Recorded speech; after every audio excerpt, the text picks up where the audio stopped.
Pues ahora le damos pase inmediatamente al abogado procesalista Claudio Cajina. Bienvenido a Las Cosas por su Nombre.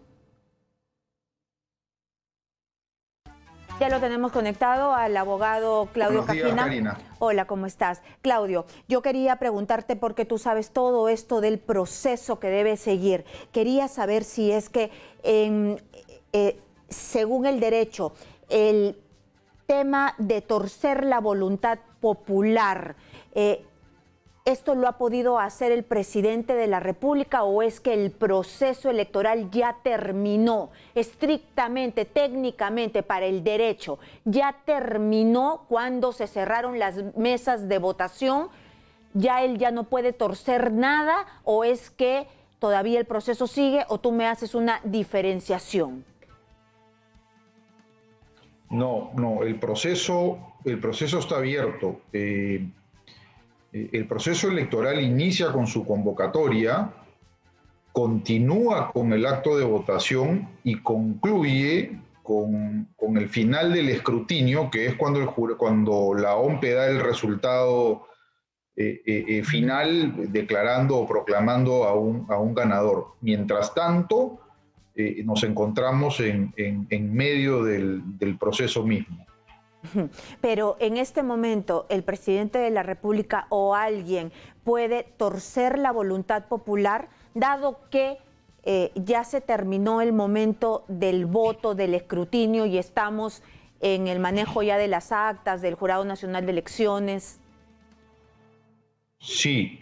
En la medida que el resultado final no traduzca esa voluntad espontánea del pueblo, sí se podría manipular el resultado de la elección. En términos hipotéticos, todavía esa posibilidad está abierta. Muy bien. De acuerdo a lo que tú has visto y has escuchado el día de hoy, ha cambiado un poco el escenario y lo que ha dicho Álvaro Vargas Llosa es que la conversación la deja en el ámbito privado entre el presidente de la República y su padre, y que él no ve, que su padre le ha dicho que no hay ninguna injerencia en el proceso electoral, y ha reiterado su apoyo a Keiko Fujimori de parte de los dos. Entonces, ¿hay algún delito imputable al presidente de la República?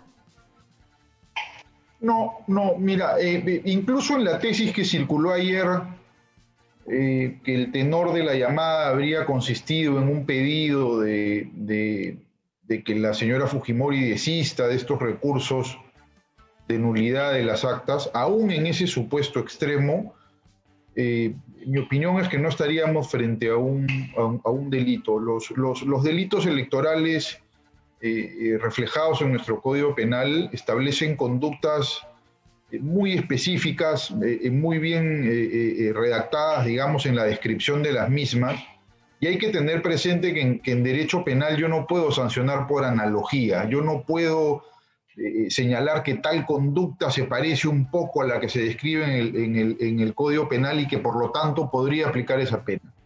Si la conducta que se describe en el Código Penal no es exactamente la misma que se produce en los hechos, no hay delito. Entonces, allí donde se ha querido equiparar esta eventual conversación del presidente Sagasti con el señor Mario Vargas Llosa, y que habría sido calificada como de perturbación, allí donde no medie violencia, donde no medie amenaza, no podemos hablar de delito electoral. Podemos hablar, como decía hace unos momentos mi amigo Aníbal, de metida de pata, de torpeza política o de situaciones similares, pero no da como para hablar de una situación que tenga o merezca el interés de nuestra justicia penal.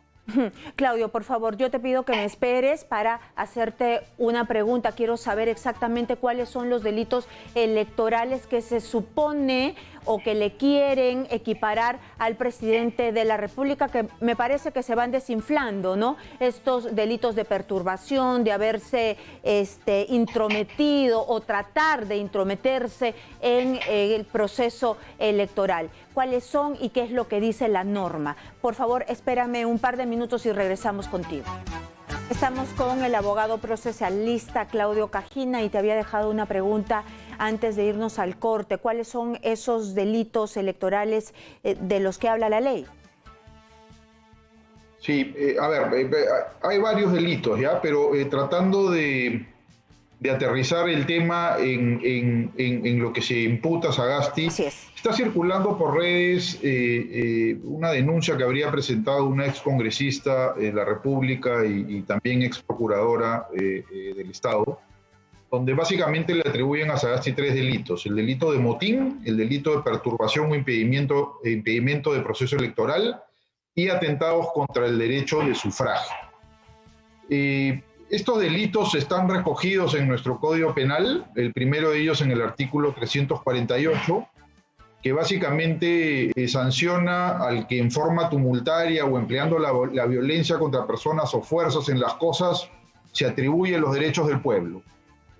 Yo en realidad, a partir de esta llamada, no advierto cómo vincular esa conducta digamos, esta descripción de conducta a lo que habría realizado el señor Sagasti con la llamada que habría realizado al señor Vargas Llosa.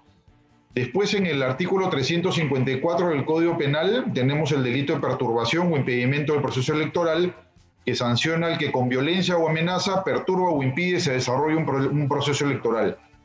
De lo que se describió como contenido de esa llamada, no advierto el elemento ni de la violencia ni de la amenaza. Entonces, tampoco considero que esta figura resultaría aplicable. Y finalmente, en cuanto a los atentados contra el derecho de sufragio, se ha invocado el inciso 5 del artículo 359 del Código Penal, que hace referencia al que altera de alguna manera el resultado de una elección o torna imposible la realización del escrutinio. Tampoco veo que esta conducta se haya verificado tal y como está descrita en el Código Penal. Por eso decía al inicio, en una de las primeras preguntas que me haces, Karina, que en materia penal no puedo sancionar por analogía. Si la conducta cometida no es exactamente la misma que se describe en el Código Penal, no puedo hablar de la comisión de ese delito. Bueno, entonces en este momento lo único que queda hacer es esperar que los organismos electorales vean cuál es el destino de cada voto, que eso sí tienen derecho cada uno de los participantes en esta contienda electoral. Quiero decir, los candidatos, ¿no? Hasta el último voto, y cada uno tiene derecho, según las normas, a impugnar, observar y poner ahí a sus abogados a pelear voto a voto y que gane quien tenga más votos, aunque sea por un voto. Sí, correcto. Y ahí donde se crea que hay un fraude electoral, le corresponderá al Ministerio Público intervenir y al Jurado Nacional de Elecciones pronunciarse de acuerdo a sus atribuciones, ¿no? Es allí donde debe estar puesta la mira tanto de la población como de las autoridades y de la prensa, para exigir que estos entes del Estado cumplan con su trabajo y que sobre todo respeten la voluntad popular. Muy bien, Claudio, muchísimas gracias. Fue Claudio Cajina, él es abogado procesalista, sabe todo al detalle cómo se deben seguir los procesos, por eso lo hemos convocado. Muchísimas gracias y siempre con tranquilidad. Hay los caminos legales que se pueden seguir, pero tranquilidad en su casa, paciencia. Entonces no hay que salir a hacer revueltas ni nada de eso, porque estamos en medio de una pandemia y nos tenemos que proteger. Ninguno de los dos candidatos nos va a conseguir una cama UCI.